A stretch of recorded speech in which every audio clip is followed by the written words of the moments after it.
Menjemput masa depan kejayaan, abad kedua persatuan Islam. Kita kuatkan seluruh barisan, satu padukan mujahid-mujahidah takwa.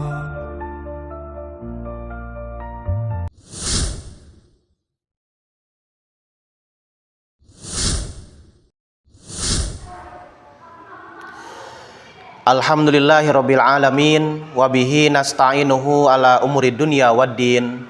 Asyhadu an la ilaha illallah wa asyhadu anna Muhammadan abduhu wa rasuluh.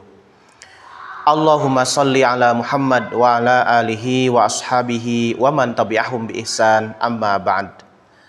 Faqala Allah ta'ala fil Qur'anil Karim, a'udzu billahi minasyaitonir rajim. Ya ayyuhallazina amanu taqullaha haqqa tuqatih wa la tamutunna illa wa antum muslimun. Al-ayat. Hadirin ikhwatul iman yang dimuliakan oleh Allah Subhanahu wa taala. Pada bulan Ramadan ada salah satu peristiwa besar. Di antaranya adalah terjadinya perang Badar. Rasulullah Shallallahu Alaihi Wasallam beserta para sahabat kaum muslimin menghadapi kaum kafir Quraisy berperang di Badar, sehingga disebut dengan perang Badar, dan itu terjadi pada bulan Ramadan.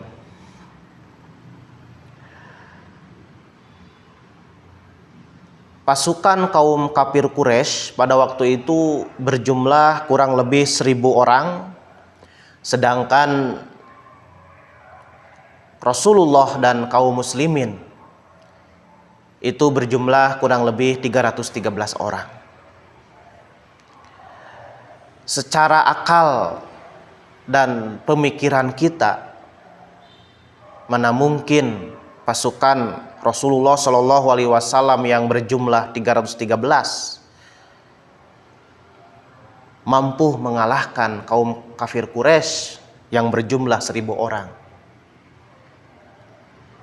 Bahkan dengan jumlah pasukan yang sedikit itu bisa saja kalah dengan 1.000 pasukan.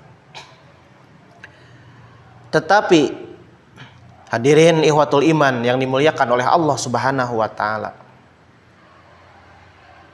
walaupun Rasulullah Shallallahu Alaihi Wasallam dan para sahabat berjumlah 313 pasukannya, karena kualitas ketakwaan, keimanan mereka luar biasa, kesabaran mereka luar biasa, mereka justru mendapatkan kemenangan dari Allah Subhanahu wa taala.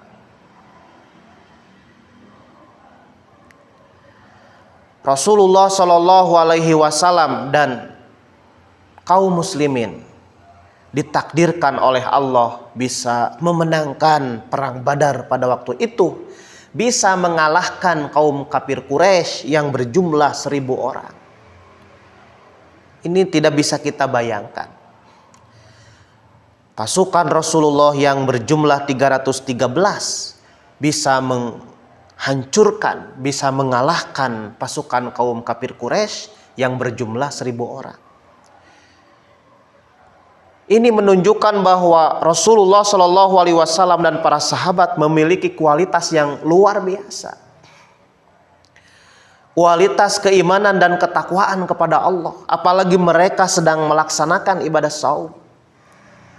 Tidak ada para sahabat yang lari, mengundurkan diri karena alasan saum. Justru para sahabat pada waktu itu sangat semangat untuk berperang, berjihad di jalan Allah, menegakkan kalimat Allah, membunuh orang-orang kafir Quraisy. Karena kualitas keimanan, ketakwaan, dan kesabaran mereka, Allah Subhanahu wa Ta'ala menurunkan pasukan membantu, menolong Rasulullah Shallallahu Alaihi Wasallam dan para sahabat yang berjumlah 313 ini. Allah membantu menurunkan pasukannya bi khamsati alafin, dengan 5.000 pasukan.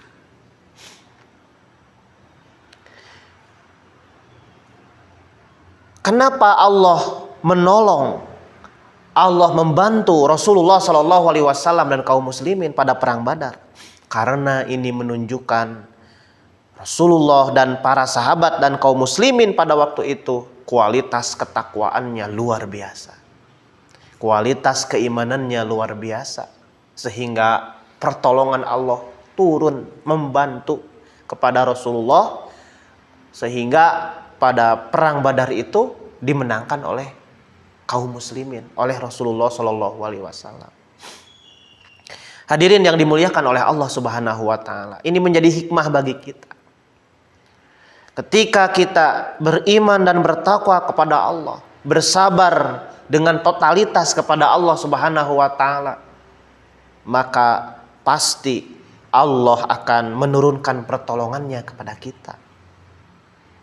Pasti Allah akan membantu kita. Pasti Allah tidak akan membiarkan kita. Allah pasti akan memberikan petunjuk. Allah akan memberikan solusi kepada kita dari berbagai macam permasalahan. Yang penting apa kuncinya? Yang penting kuncinya adalah beriman, bertakwa, dan bersabar kepada Allah. Insya Allah, Allah pasti akan menurunkan pertolongannya. Hadirin yang dimuliakan oleh Allah Subhanahu wa Ta'ala, kualitas para sahabat di zaman Rasulullah Shallallahu Alaihi Wasallam, mereka walaupun dalam keadaan saum, tetapi antusias dan semangat mereka dalam berjihad luar biasa. Mereka berlomba-lomba dalam pendaftaran berperang bersama Rasulullah Shallallahu Alaihi Wasallam. Banyak dari mereka para sahabat ingin berperang, semangat, tidak ada yang takut. Justru mereka berperang, berjihad melawan orang-orang kafir Quraisy pada waktu itu. Mereka adalah ingin li'ila kalimatillah, menegakkan kalimat Allah, meninggikan kalimat Allah. Sehingga mereka bercita-cita mati syahid. Mereka tujuannya adalah mati syahid, wafat dalam keadaan syahid. Sehingga tidak diragukan lagi dan tidak heran ketika banyak para sahabat yang gugur, wafat dalam keadaan syahid. Ketika lihat di peristiwa perang Uhud yang terjadi pada tahun ketiga Hijriah, banyak para sahabat dari kalangan kaum muslimin yang wafat dalam keadaan syahid. Hadirin yang dimuliakan oleh Allah Subhanahu wa Ta'ala, syahid itu ada 3 menurut Imam Nawawi. Ada syahid dunia, ada syahid akhirat, ada syahid dunia dan akhirat. Kalau yang syahid dunia, mereka adalah orang yang berperang melawan orang-orang kafir, tapi niatnya ingin disebut pahlawan. Niatnya bukan karena Allah, niatnya bukan untuk meninggikan agama Allah, tetapi niat ikut berperang itu hanya ingin disebut sebagai pahlawan, ingin terkenal. Maka ketika orang itu meninggal dunia, wafat, terbunuh dalam perang itu, maka itu termasuk syahid dunia. Kemudian ada syahid akhirat. Kalau syahid akhirat itu adalah orang-orang yang wafat karena tenggelam, karena tertimbun bangunan, ibu yang melahirkan, kemudian karena penyakit perut, kemudian yang wafat karena terkena wabah.